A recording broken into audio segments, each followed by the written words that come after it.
Nettoyer son Keltec P17 pour qu'il soit fiable et augmenter sa durabilité, c'est tout de suite sur Revolver et Pixel. Avant toute manipulation, s'il y a un chargeur, je l'enlève, règle de sécurité, et je vérifie que la chambre est bien vide. Une fois que mes vérifications de sûreté sont faites, je vais pouvoir enlever le verrou de ponté, un petit verrou Keltec. Je l'aime bien Keltec, pour faire des petits accessoires comme ça. Ça sert pas à grand chose, c'est je pense le pire verrou de ponté que je possède, mais c'est le plus rigolo. Hop, j'ai mon verrou, je le pose sur le côté. Pour le démontage, rien de plus classique, on a deux ergots, un ici, je les pousse vers le bas, je tire la culasse vers l'arrière, elle va un peu plus loin que d'habitude, je soulève un tout petit peu, d'accord, donc elle c'est vers le haut, et là je peux sortir la culasse. C'est plus un slide qu'une culasse, mais c'est pas mal. Pour enlever le cache plastique, d'accord, ainsi que vraiment ici l'ensemble mobile, j'utilise ma clé à 6 pans, je pose, je tourne.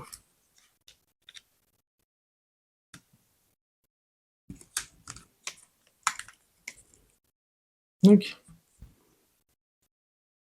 je stocke mes petites pièces dans un compartiment imprimant en 3D prévu spécialement pour, ou le cadavre de la boîte de gâteaux des enfants, enfin les enfants, les adultes, si vous voulez. D'accord, une vieille boîte de gâteaux, en fait, ça fait parfois mieux l'affaire que des produits imprimés en 3D ou de qualité un petit peu douteuse. Hop, et ça permet de ne pas perdre des pièces. C'est surtout ça vraiment important. Une fois que c'est fait, le cache plastique extrêmement compliqué, hop, il est plus retenu par rien. On va voir le nettoyage juste après. Pour enlever cette pièce-là, d'accord, la désolidariser du slide. Très simple, hein, je prends et je tire. Il y a tout simplement c'est juste deux ergots hein, qui viennent s'imbriquer dans le slide, c'est tout. Je redémonte et je le pose. Mon arme est à présent complètement démontée.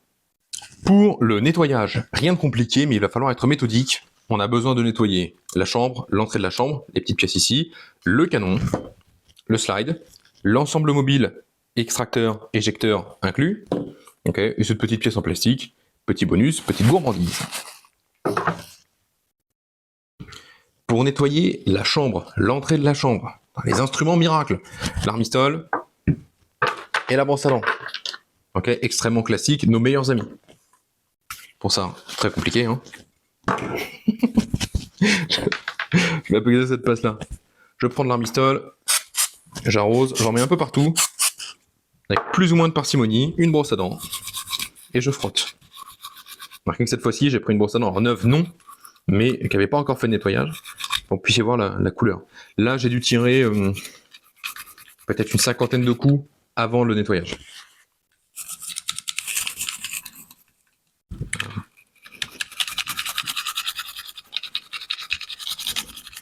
On frotte, on vient bien frotter partout. L'objectif, c'est d'enlever le moindre petit résidu de poudre, de combustion, tout ce qui pourrait endommager mécaniquement l'arme.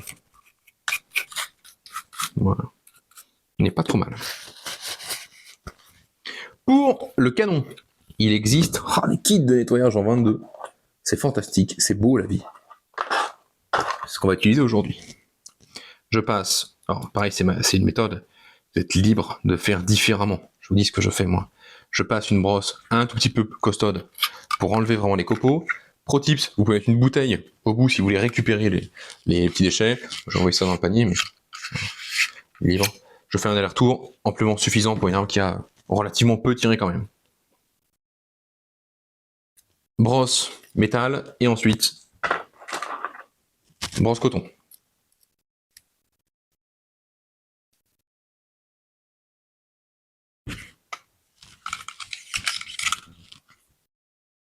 J'inspecte visuellement, c'est très bien.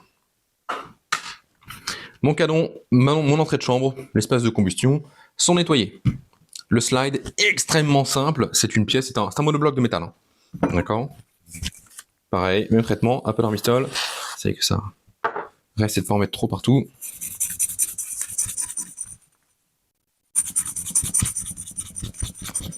Et on frotte. Je frotte bien recto verso, parce que pour le peu que vous utilisiez un suppresseur de son, un silencieux, un RDS, vous allez salir aussi le dessus.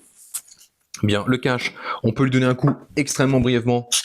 En fait, c'est pas une pièce mécanique, hein. Donc de toute façon, on peut, et c'est du plastique, ça craint pas tellement l'usure, et sur un pistolet comme ça, mais il a 1000 euros. Non, pas tout à fait, justement. Plutôt aux alentours de 190, je sais pas combien il sort neuf, mais j'avais eu le mien en Corse. C'est une armurerie corse à 190 euros. On s'en sort très très bien. On a assez peu de soucis. Bien. Cette petite pièce-là va nécessiter un peu plus de technicité, d'attention. Vous avez ici un extracteur, lui il est censé extraire la pièce, donc c'est une griffe qui vient accrocher, tout bêtement. Lui on va l'enlever en dernier. Si je retourne, j'ai sur le dessus le percuteur, en fait la pièce que vous avez là, c'est le percuteur qui est tenu par un ressort. Étape 1, enlever le ressort sans qu'il s'envole. Je prends le ressort, je le tiens en même temps. Voilà. Hop. Et j'ai mon petit ressort, je le mets à côté pour ne pas le perdre.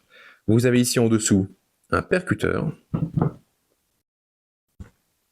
Allez, il va sortir. Qui ressemble à une petite épée. En fait, pour nous, c'est une petite épée. C'est cette pièce-là qui vient frapper le bourrelet, l'amorce de la munition. Il y a un petit trait sur l'épée. Pour nous, le trait sera toujours vers le haut. D'accord? C'est-à-dire côté extérieur à ce bloc. Ok, très bien. Là, on rentre sur une partie. Alors, j'ai pas dire technique, mais il faut être vigilant. Vous avez ici un extracteur qui est soumis à un effort, à une contrainte par un ressort qui est tenu par une goupille. Vous sentez venir. C'est que si j'enlève la goupille sans tenir l'extracteur, ben, je risque de perdre l'extracteur, qui est une pièce qui se retrouve assez facilement, mais le ressort, lui, beaucoup moins.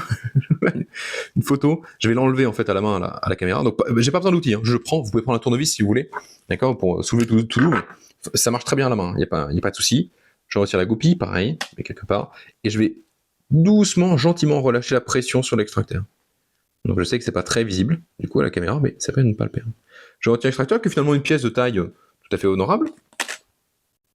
Mais j'ai ici un tout petit ressort. Je vais prendre une photo pour que vous constatiez par rapport à des poils de brosse à dents, par exemple. Taille du ressort. Donc lui, extrêmement facile à perdre, ce petit ressort. Le nettoyage de ces pièces-là, ben finalement, extrêmement simple. On ne va pas changer une équipe qui gagne. J'ai de l'armistol, j'ai une brosse à dents. Ça devrait le faire. Hein. Hop, armistol, un peu partout. D'habitude. De toute façon, le gras et le métal, ça fait bon ménage. Hein. D'accord? Le gras, le lubrifiant, l'huile, ça fait très très bon ménage. Allez-y. Et après, le but du jeu, je passe avec la brosse à dents. Et je nettoie tout. Alors nettoyer cette pièce-là à chaque séance, c'est peut-être un peu du luxe. Sur une arme de ce type-là, de ce prix-là, voilà, on ne l'orifie pas cher. Bon, là, pour la vidéo, ça s'y prêtait bien. Hop, le bloc. Ensuite, les petites pièces.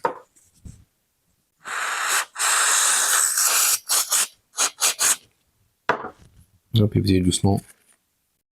Rien. Encore. Petit goût de brosse à dents. Et on s'en sort. On ressort ici.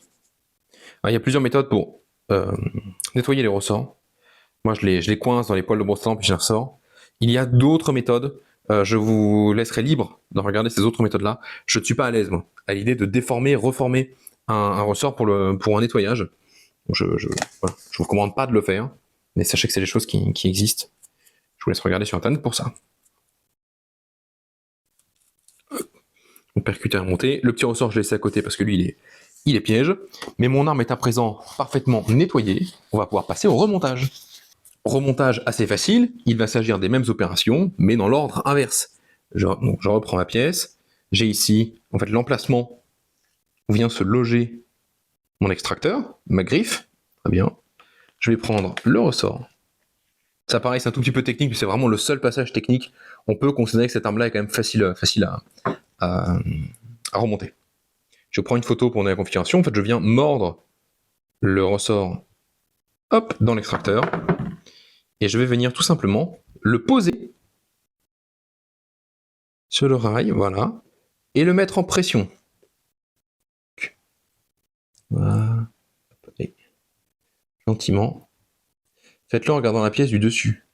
Ça vous permettra de voir le trou dans lequel se loge la goupille.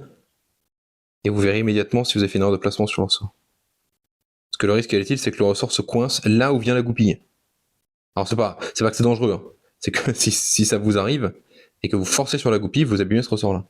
Et là, je vous souhaite bon courage si jamais vous avez un ressort dégradé de cette taille-là.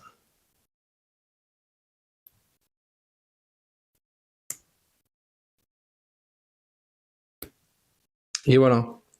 Bon, on a pris quelques essais en caméra, mais on y arrive. L'extracteur est remonté. Je vais pouvoir passer au percuteur. Donc je reprends ma petite épée et je viens la poser. Tout simplement. D'accord? Très vers le haut. Je prends le ressort et je le positionne.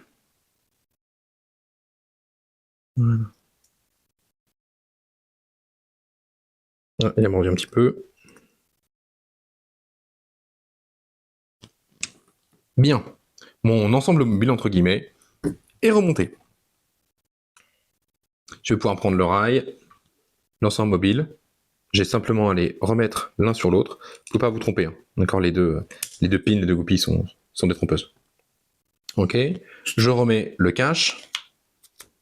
Voilà. Positionne. Et je vais remettre mes vis.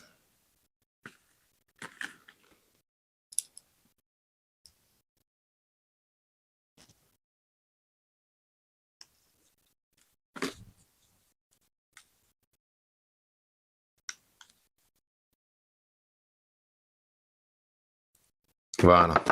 Pour le remontage, rien de plus simple. Hein. Je prends, je tire. Hop. Pareil, je rappuie sur mes ergots. Je redescends et ça se réunit tout seul. Quand je n'appuie pas sur les ergots, je suis bloqué à l'arrière. Très bien.